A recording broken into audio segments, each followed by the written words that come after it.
guys, welcome back to the farm. We're here today chopping corn. So this is the first field that we planted, although we only planted them a couple days apart this year. But yeah, this is the first field we planted. I don't know, I wasn't sure if I was going to make a video here in this field just because of how bad the weeds are in it. There was a lot of weed pressure in this field, as you can probably see on the ground there. It's for a couple of reasons. The first reason is we didn't use a pre-emerge herbicide this year.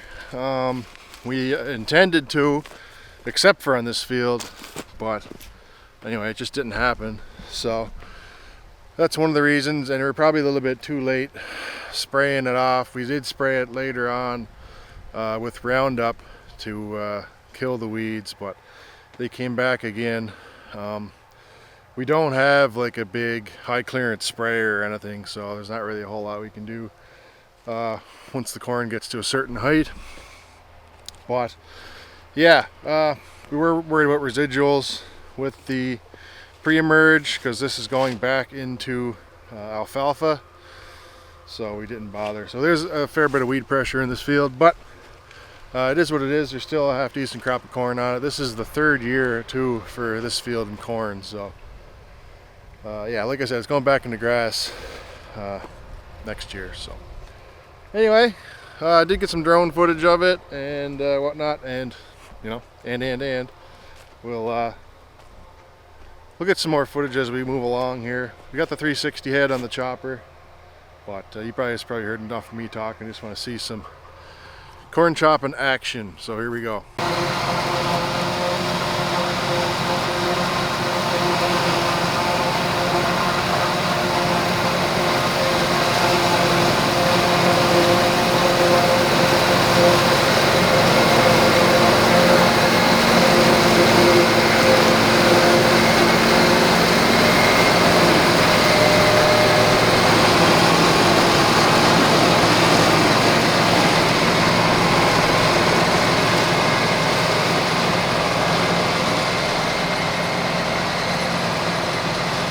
So you can see as he went by there how high he's carrying the header. That's just to keep it out of the weeds. It's clogging up the chains real bad when it gets up into the weeds and starts sucking that into the header.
Alright, we moved on to the second of the three fields. We're chopping here now. Dad is way down there. I don't know if you can see it or not. He's way down there chopping. That new 360 head that we got with the parts harvester is way better than the older head that we had for that came with the 1915. Seems to have made a huge difference as far as like feeding the corn into the feed rolls on the chopper.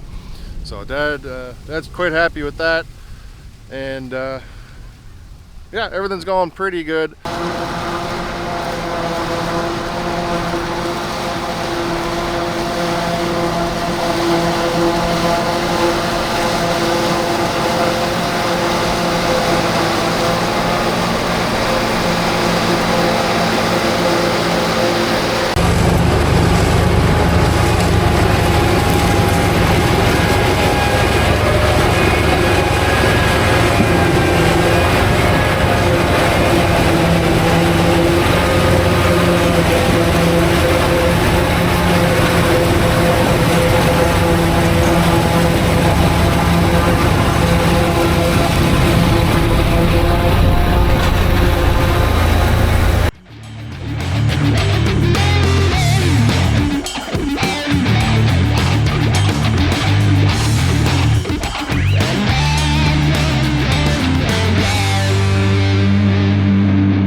Alright, we're over here chopping at field 3.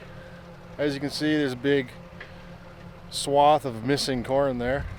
So this is the final field that we've done. This is about how big is it? 6 acres maybe? It's not a real big piece, 5-6 acres. But we do have a little bit of down corn on this piece. We also have a different variety or a different brand of corn that we haven't tried before. You can definitely see a difference in it when you fly the drone.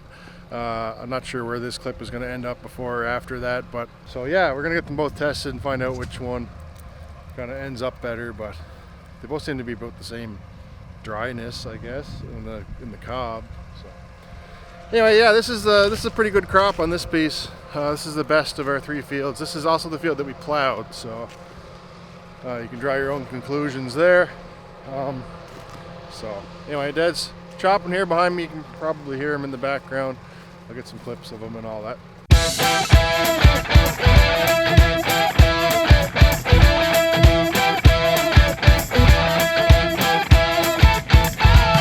No time to worry.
figured it better add a little bit of context here so you guys know what's going on. In the last clip, the silo was pretty much full, so we rented a room and we had about a load and a half left on the wagon still, so we ended up putting that in the TMR mixer. Not all of it in one day, I think it was a couple days, but we put it all in the TMR mixer. As you can see, I'm in the 60HX trying to get it in.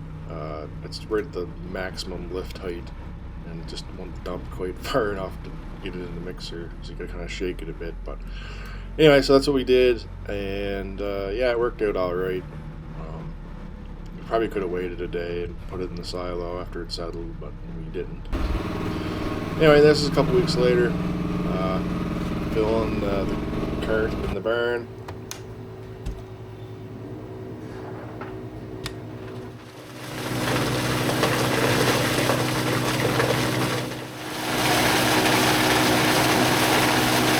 So I just wanted to quickly mention here, like, the length of cut on the silage. Now, I get a lot of comments about it being too long, and yeah, it probably is. When you cut the corn on the drier side, you tend to get that. Plus, you know, the harvester, I don't know if having a processor on it would make much difference. It might. But I don't think we're feeding enough material through it to get it to chop properly. So I don't know, that's something that I've kind of wanted to mess around with, but we haven't really done that. You had to speed up the head to get it to feed more into the chopper. So the knives are sharpened pretty frequently, and the shear bar is adjusted too pretty frequently. So you know, it's not that everything's adjusted fine, it's just that's what you get. And none of it gets wasted anyway. The refusal feeds end up pushed up to the heifers, so they seem to clean up the longer pieces. This is just feeding it here. I fed a load of haylage first, and you can see the steam off of it. This load was filled in the morning, I think. Yeah, in the morning, and then I fed it in the evening. So this wasn't actually the load I just filled. But anyway, TV magic, I guess. So yeah, a load of haylage first out of the bigger cart, and then we put a smaller cart of the corn, and then another bigger cart of the haylage. That's kind of what we've been feeding right now. And then after the cows go through the parlor, they kind of pick through it a bit, and then Dad'll end up throwing the feed on top of it, the pellets or whatever. Anyway guys, that's it for the corn silage video for this year. Thanks for watching, and we'll see you in the next video. I think we're going to be doing some fall plowing and other stuff, so check that out.